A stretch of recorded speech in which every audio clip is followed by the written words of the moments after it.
Before time began, there was the cube. We know not where it comes from, only that it holds the power to create worlds and fill them with life. That is how our race was born. For a time we lived in harmony, but like all great power, some wanted it for good, others for evil. Let's see here.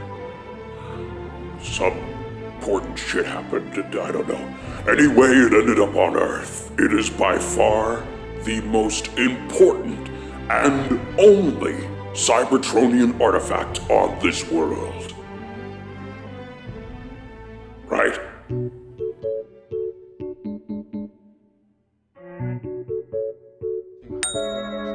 As well as NB1.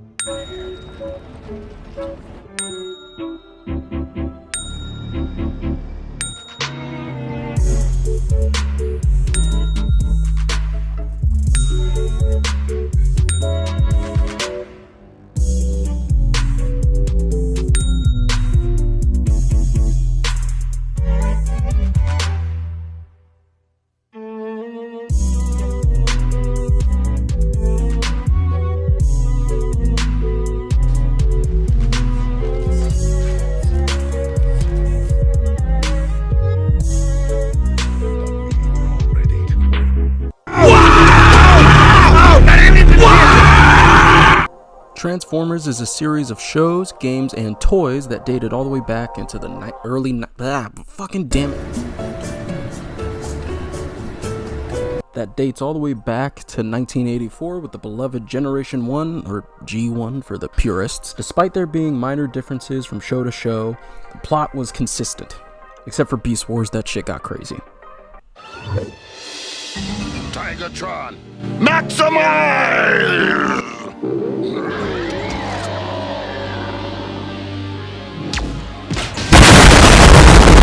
A race of alien transforming robots battling in a civil war. We had the heroic Autobots led by Optimus Prime, and the power-hungry Decepticons led by Megatron.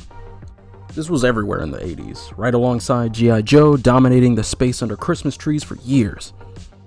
But I sadly was not part of that glorious age. You see, I was born in the very strange time of 1998. So, I mean, I had Transformers stuff to watch as a kid, like Transformers Armada, but I didn't really care. You see, all I cared about as a kid was Godzilla and dinosaurs.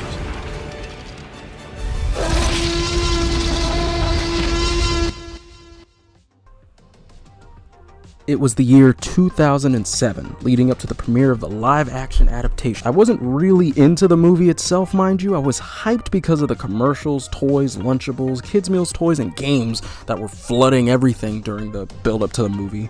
So when my dad got tickets to an afternoon showing opening weekend, my little 9-year-old brain couldn't contain its gushing excitement. And that's when it started. The action, the comedy, the Megan characters, all of it was complete euphoria for my sponge-like mind. But it's been 12 years since then. I'm far more sophisticated now. How does it hold up, though? Transformers is a very flawed but underappreciated car commercial. Now, I'm going to split this review up into 3 separate chunks: plot, characters and design, and final thoughts. So let's start this review off with the... During their long Decepticons battle, the cube is launched into space for safekeeping. It's explained in the comics.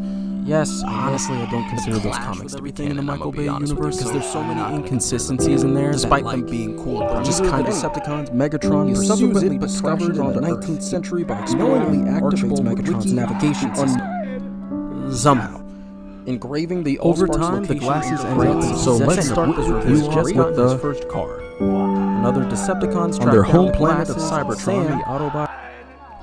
It was really hard writing this script because of the fact that the plot kind of has this overstuffed feeling, and it's just kind of rough to try to contain all of that in a summary.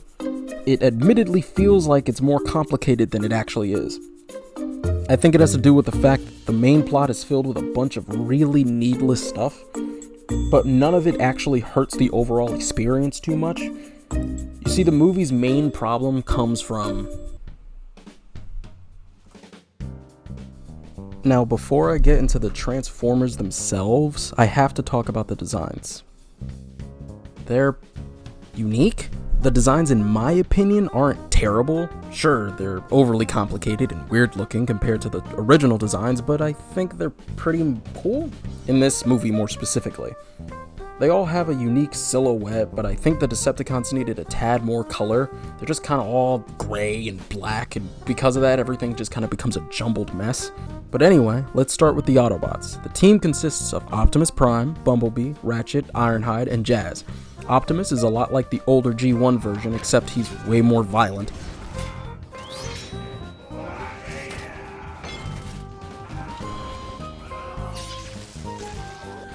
It's okay in this movie, but gets way worse down the line. Bumblebee, I think, in honesty, is probably one of the most overrated characters because of these movies. Like, they try to make him cute, but he looks weird as fuck. Ratchet, the Autobot medic, Ironhide, the weapon specialist, and a fan favorite. Honestly, he's the only one I liked out of the original Autobot cast, to be honest. And the first lieutenant and racial stereotype Jazz. It's like Michael Bay, which is gonna be this is gonna be a theme with all of these movies. Michael Bay has this weird tendency to be very not racist, not like he's intentionally being racist, but it's like he only sees people as stereotypes. Because Jazz is a stereotype. He's the only quote-unquote black transformer. But the way he acts is like the stereotypical like depiction of like a black dude. I don't know. Like, it's just very questionable. It's not as bad in this movie. It can be just shaken off. But like, his first words that he ever says, "What's cracking, little bitches? My first lieutenant." That's his first line in these movies. That should be some forewarning for the rest of the franchise, but it's whatever. Now, most of the Decepticons don't really have any personality. A lot of it is just implied, but not really shown. Like, for example, Megatron and Starscream's relationship, most of that is just, like, a glare. It's one scene, and then that's it. Where is the cube? The humans have taken it.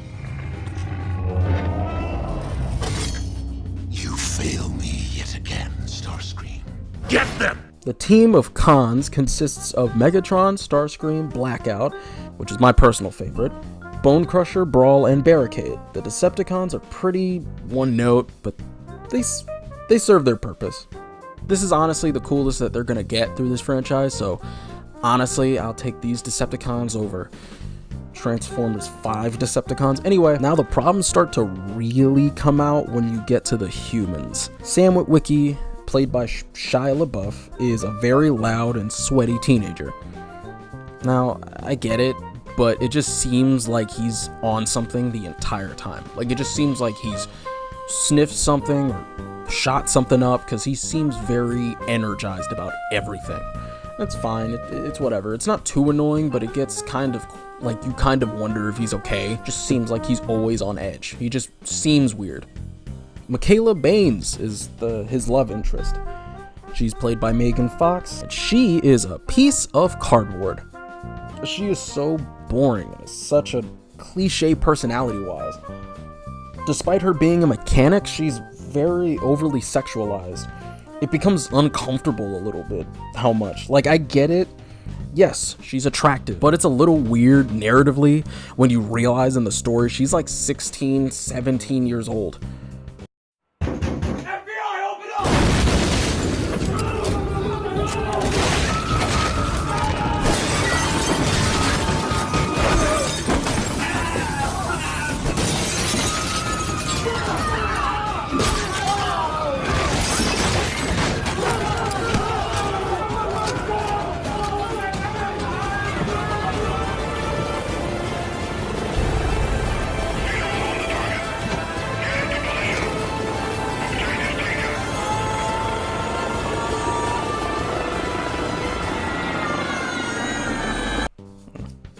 Every other person in this is like, they're all the same.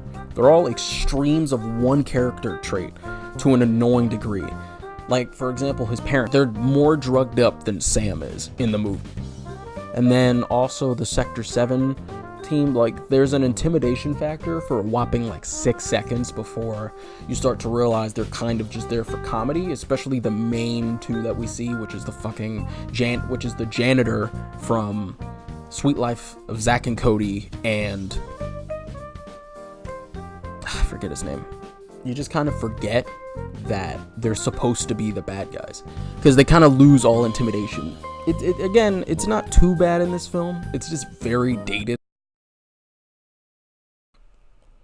Transformers is a film filled with a bunch of Bayisms, is what I call it.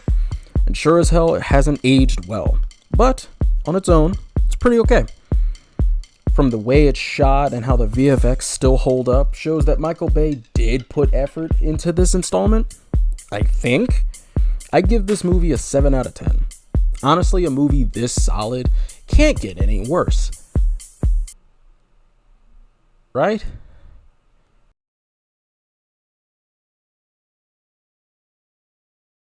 Just let me die! Just let me die! Let me die in peace! I'm perfect! I'm too perfect! This is what happens when you try to play God! Ah!